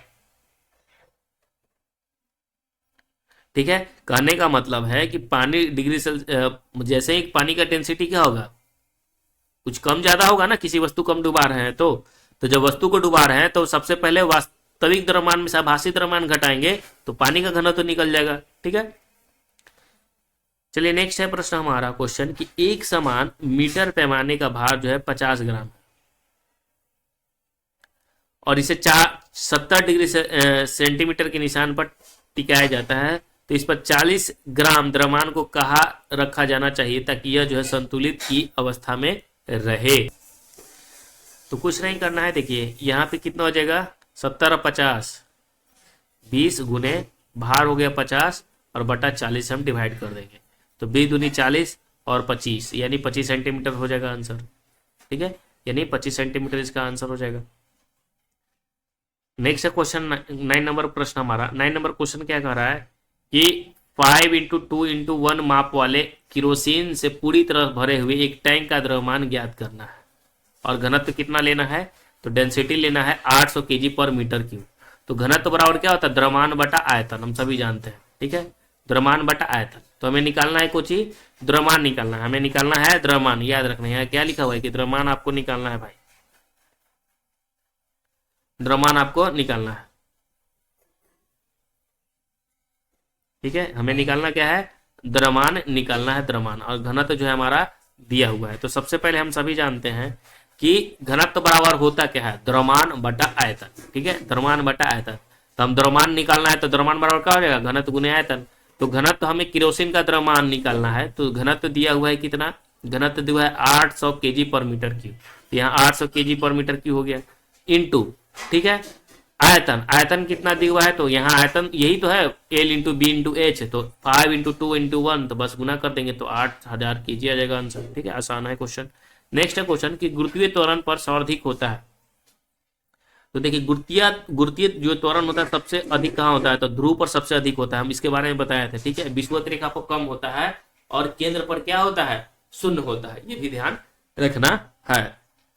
नेक्स्ट है क्वेश्चन, देखिए यहाँ कुछ डिटेल में लिखा हुआ है, गुरुत्वीय त्वरण जी का मान पृथ्वी के केंद्र से दूरी के अनुसार घटता बढ़ता है। ठीक है, और अर्थात इसी दूरी को बढ़ने पर यह घटना और दूरी घटने पर क्या होता है, बढ़ता है, यानी दूरी बढ़ेगा तो घटता है और घटने पर क्या होता है, बढ़ता है। ध्रुव पर इसका मान भूमध्य रेखा की अपेक्षा ज्यादा होता है, क्योंकि पृथ्वी ध्रुव पर कुछ चिपटी होते हैं, जिसके कारण पृथ्वी के केंद्र में ध्रुव की दूरी क्या होती है, कम होती है। तो ये भी हमने पढ़ लिया। चलिए नेक्स्ट क्वेश्चन हमारा कि यहाँ देखिए माप दिया हुआ है, ठीक है। तो लकड़ी के एक टुकड़े का घनत्व ज्ञात करना है, ठीक है, और जी का मान लेना है कितना, इतना। तो सबसे पहले वॉल्यूम निकाल लेते हैं। तो वॉल्यूम अगर हम निकालते हैं सेंटीमीटर, 8 सेंटीमीटर, 5 सेंटीमीटर, ठीक है। तो सबसे पहले हमें वॉल्यूम जो निकालें, यहाँ देखिए केजी मीटर क्यू में दिया हुआ है, ठीक है। तो यहाँ सबसे पहले हम वॉल्यूम निकालते हैं। तो वॉल्यूम निकल गया 24/1000, ठीक है। तो अब भार कितना दिया हुआ है, 1 पॉइंट जो है 92 न्यूटन दिया हुआ है। गुरुत्वीय त्वरण का मान जो है 10 पॉइंट मीटर लेना है। तो हमें निकालना क्या है, हमें निकालना है घनत्व, ठीक है। घनत्व निकालना है। तो द्रव्यमान दिया हुआ है 0 पॉइंट, द्रव्यमान निकल जाएगा मास, ठीक है, W बराबर mg से। तो मास निकल के आ गया 0.19 kg, 192 kg। तो 192 kg बटा वॉल्यूम कितना है 24/1000, 24/10,000। अब इसको सॉल्व कर लेंगे तो 800 kg पर मीटर क्यूब आ जाएगा आंसर, ठीक है, 8800 हो जाएगा। अब देखिए यहाँ पे कंफ्यूजन है क्वेश्चन में कि यहाँ पे देखिए 8000 भी है और 800 भी है। तो यहाँ आप क्या कर देंगे, सॉल्व नहीं करेंगे सही से तो आप गलत टिक करके आ जाएंगे। चलिए नेक्स्ट है क्वेश्चन हमारा कि 8 ग्राम पर सेंटीमीटर घनत्व है, घनत्व दिया हुआ है, क्या है, डेंसिटी जो है हमारा दिया हुआ है और भार भी दिया हुआ है। तो और 10 मीटर प्रति जी का मान भी दिया हुआ है। तो किनारे की लंबाई ज्ञात करना है, ठीक है। तो घन का आयतन क्या होता है, एक ही होता है, ठीक है। तो आयतन बराबर द्रव्यमान बटा क्या होगा, घनत्व हो जाएगा। तो द्रव्यमान दिया हुआ है, घनत्व निकल के आ गया। तो आयतन हमारा निकल के आ गया, घन का आयतन। अब इसका हम क्या कर देंगे, 216 का जो क्यूब कर देंगे तो 6 का होता है, ओके।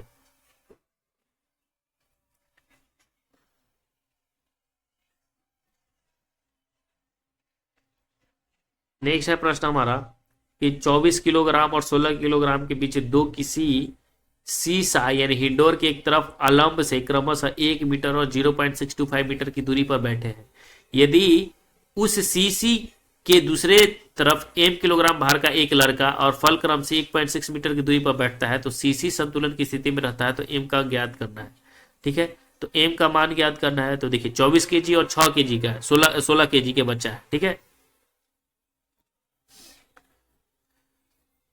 तो 24 किलोग्राम और 16 केजी के दो बच्चे किसी सीसी हिंडोर की तरफ अलम के क्रम से 1 मीटर और इतना के बीच बैठा हुआ है। तो 1 मीटर है तो 1 मीटर से गुना करेंगे 24 में, और 16 मीटर अलम है तो 6.25 से गुना कर देंगे, ठीक है। और बराबर एम इंटू फलक्रम में से 1.6 मीटर की दूरी पर बैठता है, ठीक है। तो एम इंटू 1.6 कर देंगे तो एम का मान निकल जाएगा कितना, 21.25 केजी। नेक्स्ट है क्वेश्चन हमारा कि भूमध्य रेखा पर गुरुत्वाकर्षण त्वरण का मान कितना होता है। तो 9.78 याद रखना है, बहुत इंपॉर्टेंट है। भूमध्य रेखा पर जो गुरुत्वाकर्षण त्वरण का जो मान होता है वो क्या होता है, 9.78 होता है।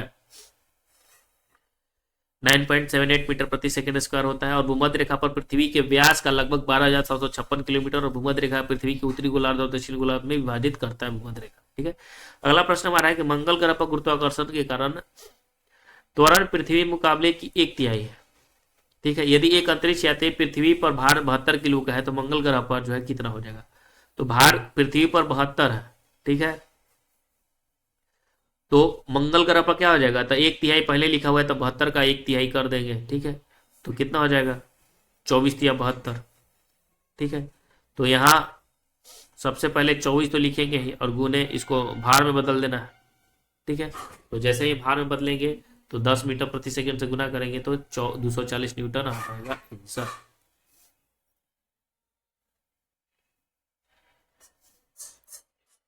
चलिए नेक्स्ट है क्वेश्चन हमारा 16 नंबर क्वेश्चन कि 75 ग्राम द्रव्यमान के एक ठोस का सापेक्ष घनत्व क्या होगा यदि पानी में पूरी तरह से डुबो होने पर उसका भार जो है 25 ग्राम हो जाता है। तो देखिए कहने का मतलब है कि ठोस का द्रव्यमान कितना है 75 ग्राम है, ठीक है। और डुबोने पर ठोस का भार कितना हो जा रहा है, तो डुबोने पर जो है ठोस का भार हो जा रहा है 25 ग्राम, ठीक है। तो पानी द्वारा विस्थापित कितना होता है, तो 75 - 25 कर देंगे तो कितना आ जाएगा 50 आ जाएगा, ठीक है।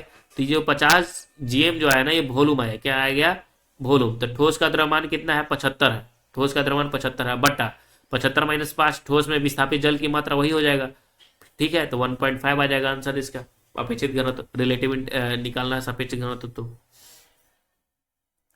नेक्स्ट है कि किसी भार को हस्तांतरित करने के लिए किया गया प्रयास 15 यूनिट है तो मशीन द्वारा किया गया कार्य 3 यूनिट है। तो भार ज्ञात करना है, भार ही निकालना तो है। तो 15 या 45 हो जाएगा। और क्या, किसी भार को स्थानांतरित करने के लिए किया गया 15 यूनिट है तो मशीन द्वारा किया गया 3 यूनिट है तो 15 या 45 हो गया भार। और क्या,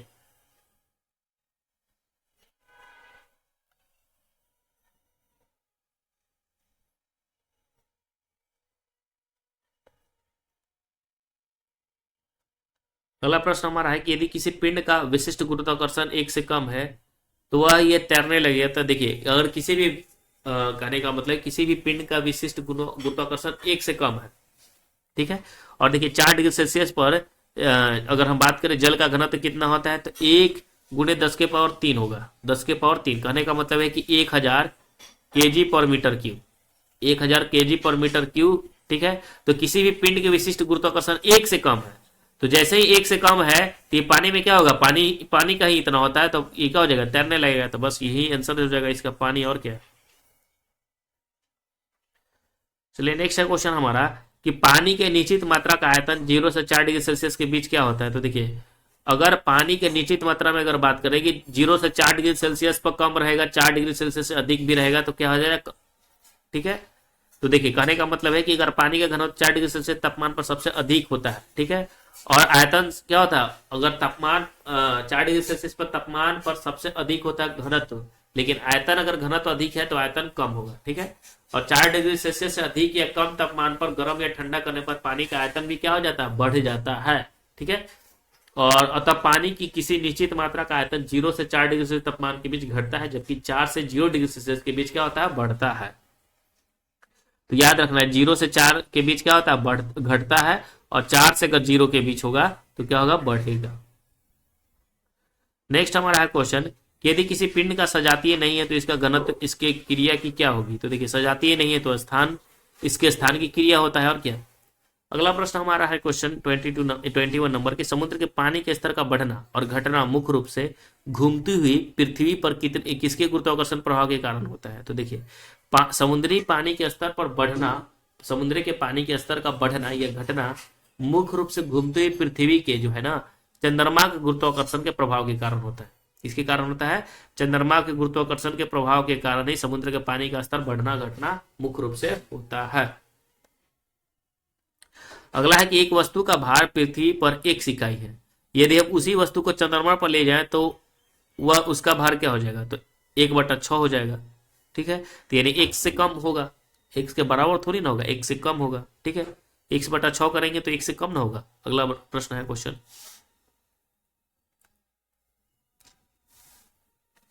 लकड़ी का एक कोई गुटका है और अपने आयतन के 65% के साथ पानी पर तैरता है। लकड़ी का कोई गुटका है और आयतन के जो है 65% के साथ पानी पर तैरता है, तो इसका घनत्व जो है केजी पर मीटर क्यूब में लगभग कितना है, निकालना है। तो देखिए, लकड़ी का कोई गुटका है वो अपने आयतन के 65% के साथ जो है घटता है, तो कोई भी आयतन होगा 100% होगा, ठीक है। तो लकड़ी के पानी में डूबा आयतन कितना है, 65% है, तो पानी का घनत्व जो होगा वो 1000 पर केजी पर मीटर क्यूब हो जाएगा। तो बस इसको सॉल्व कर देना है, हमारा उत्तर रह जाएगा। चलिए नेक्स्ट है क्वेश्चन हमारा, शुद्ध पानी का घनत्व लवणयुक्त पानी के घनत्व से क्या होता है। देखिए, शुद्ध पानी का जो घनत्व होता है ना वो लवणयुक्त पानी के घनत्व से कम होता है, ठीक है। लवणयुक्त पानी का घनत्व अधिक होगा शुद्ध पानी से, ठीक है। अगर हम शुद्ध पानी का घनत्व की बात करें तो 1000 पर केजी पर मीटर क्यूब होता है, वहीं लवणयुक्त पानी का औसत माना जाता है कि 1.03 × 10⁻³ केजी पर मीटर क्यूब होते हैं, 1000 से अधिक होता है, 1300।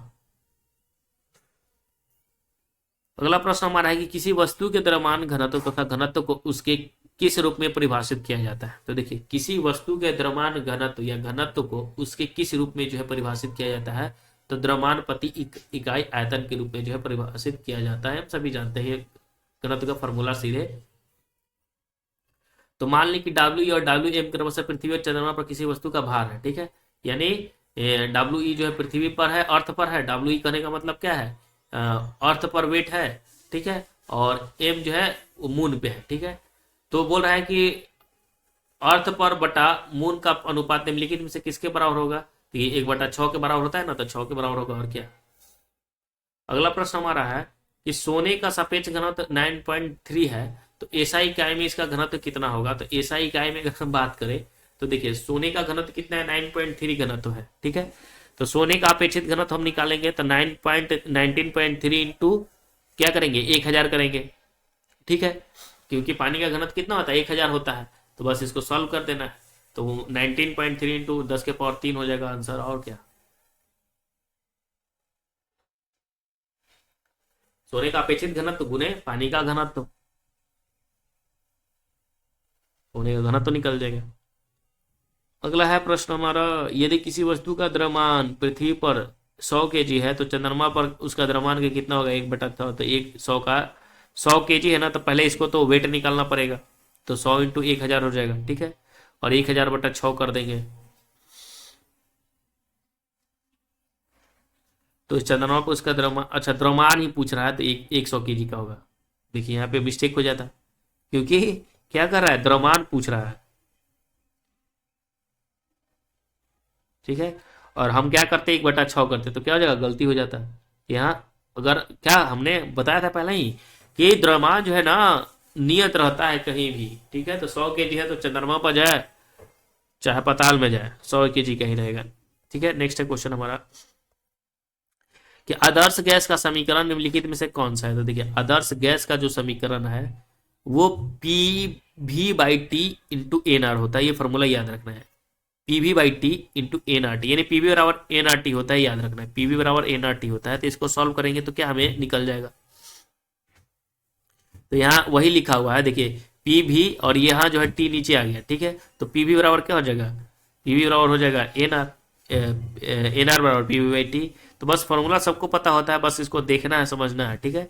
तो फॉर्मूला सीधे PV बराबर NRT होता है, आदर्श गैस का समीकरण PV बराबर NRT, PV बराबर NRT याद रखना है। आपको लग रहा है कि नहीं तो ऑप्शन में है ही नहीं, तो ऑप्शन में है क्या है नहीं, आपको सॉल्व करना है और फिर इसको मैच कर लेना कि कौन इसका होगा, ठीक है। यहाँ पे NR लिखा हुआ है तो देखिए NR तो हो गया, तो PV/T बस पहले से हम सॉल्व कर लेते हैं। चलिए नेक्स्ट है क्वेश्चन हमारा कि कितने डिग्री सेल्सियस पर पानी का घनत्व अधिकतम होता है। तो 4 डिग्री सेल्सियस पर हम सभी जानते हैं कि पानी का घनत्व क्या होता है, अधिकतम होता है, 1000 kg/m³ होता है। अगला प्रश्न हमारा क्वेश्चन है कि किसी ऐसे ग्रह पर विचार करें जिसका द्रव्यमान और त्रिज्या दोनों पृथ्वी का आधा हो, और पृथ्वी पर जो है W द्रव्यमान वाले किसी वस्तु का द्रव्यमान उस ग्रह पर कितना होगा। तो आधा है ना, तो उतना ही रहेगा, और क्या रहेगा। वस्तु के द्रव्यमान में कोई परिवर्तन नहीं होता है, क्योंकि गुरुत्वीय त्वरण के कारण केवल भार में परिवर्तन होता है, लेकिन द्रव्यमान में परिवर्तन नहीं होता है। द्रव्यमान बोल दिया तो कहीं भी हो, फंसा रहा है आपको, ठीक है, फंसना नहीं है। अब देखिए यहाँ पे लिखा है कि 10 सेंटीमीटर भुजा वाले 600 ग्राम द्रव्यमान वाला कोई घनीय पिंड पानी में तैरता है तो क्यूब कितना हिस्सा पानी में डूब जाएगा, बस। तो देखिए घन का भुजा 10, तो सबसे पहले हम आयतन निकाल लेंगे, तो भी का मान निकल गया कितना, 1000 सेंटीमीटर क्यूब वॉल्यूम निकल गया, ठीक है। और डी बराबर क्या होता है, घनत्व बराबर डेंसिटी बराबर क्या होता है, M/V। और M कितना दिया हुआ है, M जो दिया हुआ है 0.6, यानी कहने का मतलब ग्राम में दिया हुआ है, तो इसको हम केजी में बदल देते हैं 0.6, और बटा भी का मान कितना आ गया, 1000 सेंटीमीटर क्यूब। तो इसको सॉल्व कर लेंगे तो 600 ग्राम पर सेंटीमीटर क्यूब हो जाएगा। तो 600 ग्राम पर सेंटीमीटर क्यूब में पानी में डूबा हुआ है, तो कितना का, 1000 का, तो बस इसको सॉल्व कर देंगे तो 60%। अगला है क्वेश्चन कि किसी व्यक्ति का वास्तविक भार उसके द्वारा तय किया गया जाता है। तो देखिए किसी व्यक्ति का वास्तविक जो भार किसके द्वारा, तो द्रव्यमान और गुरुत्वाकर्षण के कारण, किसके कारण, द्रव्यमान और गुरुत्वाकर्षण के कारण। भार में त्वरण गुरुत्वाकर्षण जरूरी होता है, ठीक है। नेक्स्ट है चंद्रमा पर गुरुत्वाकर्षण त्वरण पृथ्वी की गुरुत्वाकर्षण त्वरण का 1/6 है, तो पृथ्वी पर 12 न्यूटन वाले भार वस्तु का भार चंद्रमा पर कितना, 1/6 हो जाएगा, तो कितना हो जाएगा, 2 न्यूटन का हो जाएगा। नेक्स्ट है क्वेश्चन हमारा कि निम्नलिखित में से उस चर की पहचान करें जिसे गैस के व्यवहार के बारे में नहीं बताया गया है। तो समय का जो है नहीं बताया गया है, उस चर की पहचान करना जिसे गैस के व्यवहार के बारे में नहीं बताया गया, तो समय, ठीक है। बाकी देखिए वेरिएबल की पहचान करें जो गैस के व्यवहार में थे, जैसे वायु दाब हो गया, प्रेशर वॉल्यूम हो गया, मोलों की संख्या होगा, आर हो गया, ताप हो गया, ये सभी को बताया गया।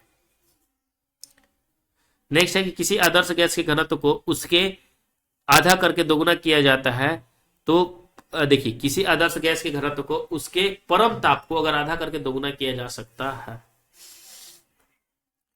600 ग्राम द्रव्यमान है, 10 सेंटीमीटर वाली कोई खंड जो है शुद्ध पानी में तैर रहा है, तो सबसे पहले द्रव्यमान कितना है, मास दिया हुआ है 600 ग्राम, वॉल्यूम निकल के आ जाएगा 10 सेंटीमीटर का, ठीक है। तो बस इसका जो पानी में 60% हो जाएगा आंसर। नेक्स्ट है क्वेश्चन, किसी विशिष्ट द्रव्यमान वाले वस्तु का भार होगा। तो देखिए किसी भी विशिष्ट द्रव्यमान वाले वस्तु का भार चंद्रमा की तुलना में पृथ्वी पर क्या होगा, अधिक होगा। अब देखिए बर्फ का घनत्व पानी के घनत्व की तुलना में क्या होता है। तो देखिए बर्फ का घनत्व हमने बताया था और पानी का घनत्व हमने बताया था। तो देखिए बर्फ का घनत्व जो होता है पानी के घनत्व से कम होता है, ठीक है, क्योंकि पानी का 1000 kg पर मीटर होता है तो उसका 9.7 ही होता है बर्फ का, तो कम होता है।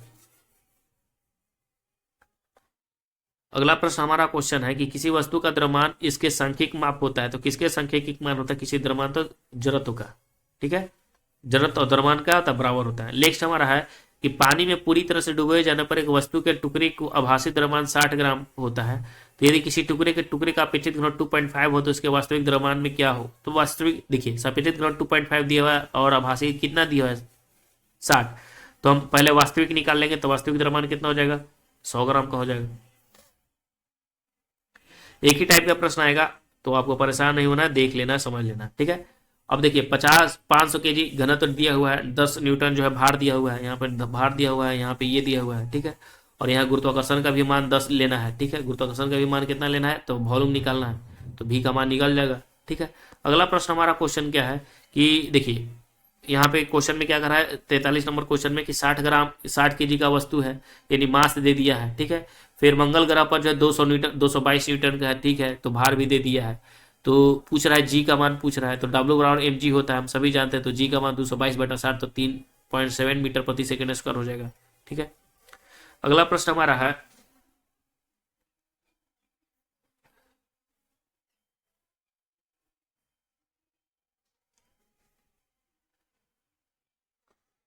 त्रुटिपूर्ण तराजू कि एक पलड़े में वस्तु का भार W आता है और दूसरी पलड़े में W2 आता है, तो वस्तु का सही भार बताना है। तो देखिए त्रुटिपूर्ण तराजू की एक पलड़े में वस्तु का भार W1 आता है और दूसरे में जो है W2 आता है, तो वस्तु का सही भार कितना हो जाएगा, √W1 इंटू W2 हो जाएगा। और क्या, अगला प्रश्न हमारा क्वेश्चन क्या करें कि एक त्रुटिपूर्ण तराजू जिसकी भुजाएं असमान है और उसके पलड़ों में एक पिंड का क्रमागत रूप में रखने पर उसका भार जो है 6.4 ग्राम और 10 ग्राम प्रतीत होता है। कितना होता है, 6.4 इंटू 10 ग्राम। तो इसको रूट अंडर कर देना है और 6.4 इंटू क्या कर देना है, 10 कर देना है, ठीक है। तो हमारा 8 ग्राम उत्तर हो जाएगा। तो बहुत ही आसान है, याद रखना है, ठीक है। जब भी त्रुटिपूर्ण की बात करें तो root under W1 into WT कर देना है, ठीक है। और आपको भार निकालने के लिए बात करेगा तो रूट अंडर क्या करना है, W1 दो को भार दिया रहेगा और दोनों की तुलना करेगा, ठीक है, असमान, ठीक है। तो त्रुटिपूर्ण तुलना करेगा तो बस यही फॉर्मूला लगा देना है आपको, बस और कुछ नहीं करना है। इससे जो है कुछ प्रश्न भी पूछे गए हैं अच्छे खासे। नेक्स्ट है क्वेश्चन की लकड़ी का एक तख्ता जो मध्य में लगी एक क्षैतिज धुरी पर घूम सकता है। तो धुरी के एक ओर 20 किलोग्राम भार का एक बालक जो है धुरी से 1.5 मीटर की दूरी पर तथा दूसरी ओर 16 किलोग्राम भार का दूसरा बालक धुरी से 2.5 मीटर की दूरी पर बैठता है। तो बताइए कौन सा बालक जो ऊपर है, ठीक है। तो कहने का मतलब है कि 20 किलोग्राम भरा वाला क्या हो जाएगा, ऊपर होगा।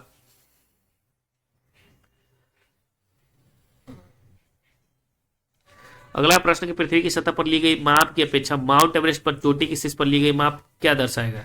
तो देखिए आप माउंट एवरेस्ट पर ले चाहे कहीं पे लें, ठीक है, तो भार में कमी परंतु द्रव्यमान क्या होगा, समान होगा। भार में हमेशा कम होगा लेकिन द्रव्यमान जो होता है हमेशा क्या होता है, समान होता है, कहीं भी नहीं बदलता भार द्रव्यमान। नेक्स्ट हमारा कि यदि दो द्रव जिनके घनत्व D1 D2 है तो समान द्रव्यमान मिला दिया जाए तो मिश्रण का जो घनत्व हो जाएगा ना 2D1 D2 into D1 plus D2 हो जाएगा, ठीक है। कहने का मतलब है कि मिश्रण का घनत्व कुल द्रव्यमान, ठीक है, तो M प्लस M हो गया कुल द्रव्यमान और कुल आयतन, ठीक है। तो M/D1 प्लस M/D2, अब इसको सॉल्व कर देंगे तो हमारा उत्तर आ जाएगा। नेक्स्ट है क्वेश्चन हमारा कि एक वस्तु का द्रव्यमान दिया हुआ है, 100 kg का है, ठीक है। जी का मान लेना है 10 मीटर प्रति सेकेंड स्क्वायर, ठीक है। तो बोल रहा है कि चंद्रमा पर गुरुत्वाकर्षण का G/6 है तो चंद्रमा पर वस्तु का द्रव्यमान निकालना है। तो द्रव्यमान की बात करें तो द्रव्यमान सेम होता है, बार बार क्वेश्चन देखिए फंसाएगा, आपको समझना है। द्रव्यमान क्या होता है, कहीं भी नहीं बदलता है, आकाश पाताल कहीं जाए। नेक्स्ट क्वेश्चन कि नदी की अपेक्षा समुद्र में तैरना आसान होता है क्यों। अब भाई देखो नदी की अपेक्षा जो है समुद्र में तैरना आसान होता है क्यों, क्योंकि समुद्र का पानी का जो डेंसिटी होता है ना अधिक होता है, समुद्र के जल का घनत्व तो क्या होता है, अधिक होता है, जिसके कारण हम तैर सकते हैं आसानी से, ठीक है। चलिए नेक्स्ट है क्वेश्चन किसी वस्तु का अधिकतम भार किस स्थिति में होता है। किसी वस्तु का अगर अधिकतम भार जो होगा वो पृथ्वी के ध्रुव ध्रुव पर अधिकतम होता है, केंद्र पर शून्य होता है, भूमध्य रेखा पर न्यूनतम होता है, याद रखना है। ठीक है, नेक्स्ट है क्वेश्चन हमारा, पृथ्वी के केंद्र पर पिंड का भार क्या होगा? शून्य होगा। शून्य अगर लिखा हुआ है ऑप्शन में तो शून्य आंसर हो जाएगा। ठीक है, अगला प्रश्न हमारा क्वेश्चन क्या कर रहा है कि बर्फ का अपेक्षित घनत्व दिया हुआ है 0.9। बर्फ का जो है रिलेटिव जो है डेंसिटी दिया हुआ है 0.9। तो जल में डालने पर उसका कितना भार जल के ऊपर रहेगा? तो कितना भाग ना, तो 0.1 भाग रहेगा का, एक में 0.1 भाग ऊपर रहेगा, बाकी तो डूबा ही रहेगा। नेक्स्ट हमारा क्वेश्चन है कि एक पिंड का वायु में भार 30 ग्राम है और जल में डुबाने पर कितना हो जा रहा है? इतना हो जा रहा है। ठीक है, तो कहने का मतलब है कि एक पिंड का भार जो है वायु में 30 ग्राम है तथा जल में डुबाने पर 6.25 है। तो जब भी बात कर रहा है कि पिंड में पदार्थ के अपेक्षित घनत्व तो निकालना है। ठीक है, तो वायु में 30 है और दोनों का जो है डिफरेंस कितना है? ठीक है, तो डिफरेंस करने पर कितना आ जाएगा? 30 में से 2.6 अपेक्षित घनत्व हमने बताया था ना कितना जो विस्थापित करता है, तो 3.75। तो इसको हम डिवाइड कर देंगे, आंसर आ जाएगा। अगला प्रश्न हमारा कि दो द्रव के भार में बराबर है, मिलाए जाते हैं, उनके घनत्व P1 P2 है, तो मिश्रण का घनत्व क्या हो जाएगा? तो मिश्रण का घनत्व क्या हो जाएगा? 2P1 P2 plus P1 plus P2। ठीक है, इसके बारे में यही क्वेश्चन जो है बार बार ये भी पूछा है क्वेश्चन। देखिए ये सेम 48 नंबर क्वेश्चन हमारा है और ये जो है 55 नंबर क्वेश्चन क्या है? सेम है। चलिए नेक्स्ट है क्वेश्चन हमारा कि एक बर्तन में नीचे पारा जो है घनत्व दिया हुआ है तथा ऊपर तेल जो है दिया हुआ है। ठीक है, नीचे पारा ऊपर तेल दिया हुआ है, तो एक तैरते समान गोले का आधा आयतन में पारे में तथा आधा तेल में डूबा है, तो गोले का घनत्व निकालना है। तो PHG और P ऑयल, यानी HG बोले तो पारा, ऑयल हो गया ये। ठीक है, तो दोनों को जोड़ के हम 2 से डिवाइड कर देंगे तो हो जाएगा आंसर। नेक्स्ट है क्वेश्चन हमारा कि एक स्प्रिंग तुला का पाठ जबकि इससे एक गुटका वायु में लटकाया जाता है, मतलब गुटका लकड़ी का, तो 60 न्यूटन है। ठीक है, और जब गुटका जल में डुबोया जाता है तो तुला के भार का 40 न्यूटन हो जाता है। तो गुटके अपेक्षित घनत्व निकालना है, तो कितना डिफरेंस हुआ? तो सबसे पहले वायु में है 60 न्यूटन का और डुबाने के बाद कितना जो है बदलता है, तो 60 में से 40 का अंतर कितना हो जाएगा? 20 हो जाएगा, तो 3 हो जाएगा आंसर। और क्या? ठीक है, अगला प्रश्न हमारा है कि एक बर्तन में 3 सेंटीमीटर ऊंचाई है, 1.2 सेंटीमीटर 1.2 अपेक्षित घनत्व दिया हुआ है, तेल से भरा है, तो इसके ऊपर जो है 10 सेंटीमीटर तक जल भरा होता है। ठीक है, तो पारे का अपेक्षित घनत्व जो है 3.6 हो, तो बर्तन में तली का दाब निकालना है। तो बर्तन में तली का जो दाब होगा पारे की 1 सेंटीमीटर के बराबर होगा। ठीक है, ये देखिए क्वेश्चन 59 नंबर क्वेश्चन भी भैया है। समान आयतन वाले भिन्न द्रव्यमान के 4 पिंड है, M1 M2 M4 वाले पदार्थों में किस पदार्थ का घनत्व सबसे कम होगा? सबसे बोल रहा है कि समान आयतन वाले हैं, आयतन सबका समान है। ठीक है, तो बोल रहा है कि M1 M2 M3 और M4 वाले पदार्थ में किस पदार्थ का घनत्व सबसे कम होगा? ठीक है, तो यहाँ जो है क्रम दिया हुआ है, क्या दिया हुआ है यहाँ पे देख सकते हैं। यहाँ पे क्या है हमारा क्रम दिया हुआ है। ठीक है, M2 अधिक है M3 से, M3 अधिक है M1 से और M1 अधिक है M4 से। तो पूछ रहा है कि किस पदार्थ का घनत्व सबसे कम होगा? तो सबसे आखिरी में कौन है? M4, तो उसका घनत्व सबसे कम होगा। नेक्स्ट है क्वेश्चन हमारा कि समान द्रव्यमान वाले 4 पिंड दिए हुए हैं, तो इन चारों पिंडों को सबसे पहले देखें तो बोला घनत्व सबसे अधिक होगा, तो V4 का घनत्व अधिक होगा, V1 का अधिक होगा। तो देखिए V1 का अधिक क्या होगा? अधिक होगा। ठीक है,